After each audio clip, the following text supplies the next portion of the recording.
Today, there is absolutely no person in this world who, through the most widespread media, could not have heard about the most spectacular and horrifying terrorist attack in the world's history, September the 11th, 2001.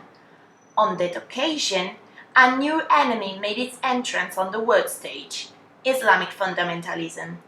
But what does Islamic fundamentalism mean? It is defined as a group of people who literally interprets the law enshrined in the Quran in an extremist and conservative vision. Among the number of existing fundamentalist groups at the moment, Al-Qaeda and ISIS are the most well-known and ruthless at once. In particular, the latter, established in more recent times, dissociates itself from Al-Qaeda and has the self-proclaimed Caliph al-Baghdadi as the head of the terrorist organization. The ultimate goal of this group is to punish and subdue the infidel West to Allah's will and Sharia's law, as well as re-establishing the Prophet Muhammad's first caliphate.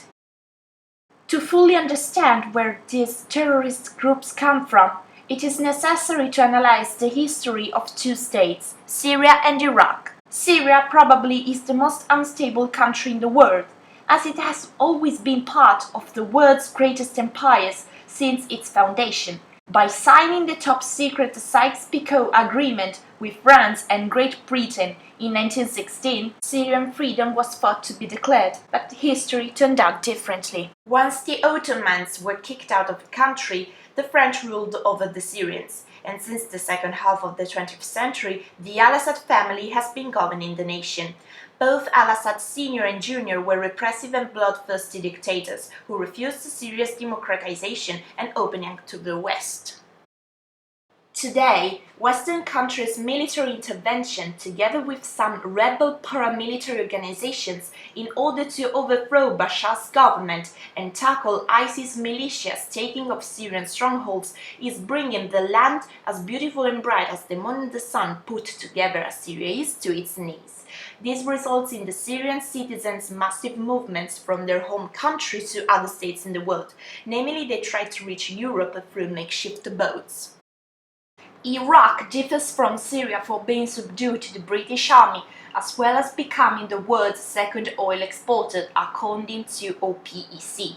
A dictator whose name was Saddam Hussein and whose ideals were too much utopian ruled the nation for over 30 years. He was caught by the American and Iraqi army and sentenced to death by hanging for crimes against humanity in 2006. After the dictator's death, the country was in a complete chaos, and the American land management was utterly inadequate, that the Iraqi army was dismantled and the American one was withdrawn from the territory. It was not a hard task for ISIS fighters to take possession of a huge portion of those territories, including several natural oil reserves, the Islamic State's major financial resource. Indeed, the headquarters of ISIS was an Iraqi city called Mosul.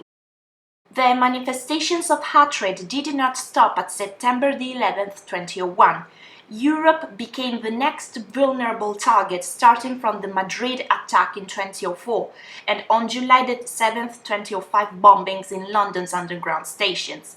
Although the situation seemed to have calmed down for a few years, in 2013 some European capital cities, London, Paris, Brussels and Berlin, experienced new attacks from this invisible enemy, as they were not fighting against a nation, but trying to pinpoint some lone wolves who carry out carnages in the name of Al-Qaeda and ISIS.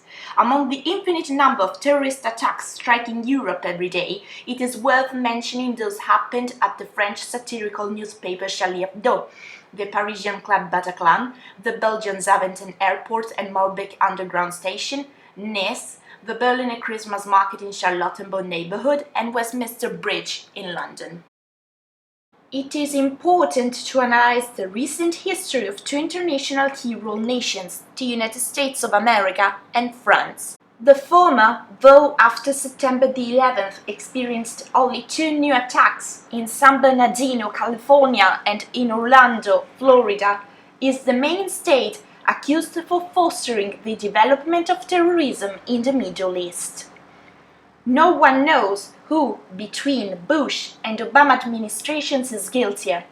In particular, Obama was responsible for a total withdrawal of the American troops from Iraq in order to keep the promises he made during the presidential campaign.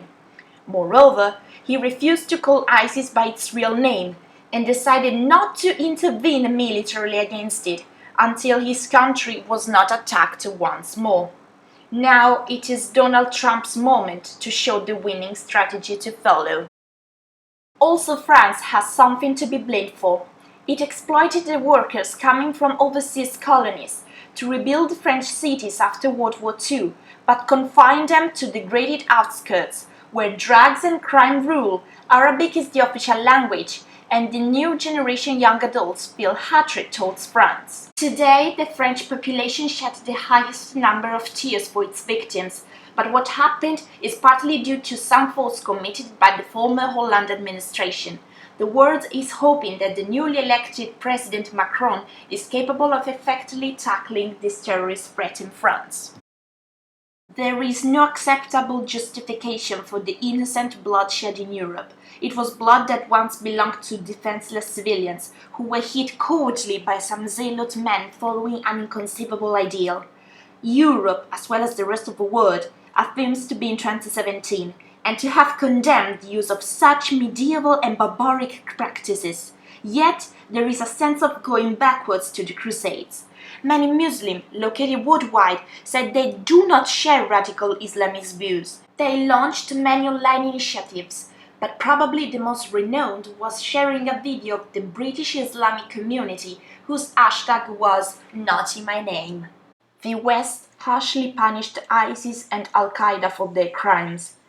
In recent times, ISIS was obliged to abandon its headquarters in the Mosul Mosque.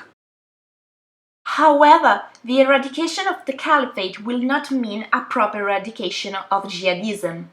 Further decades, or even more years, will be necessary to counter radicalism, and national public finance will be negatively affected. According to some American analysts, Western armies should ally with the powerful but forgotten Kurd force.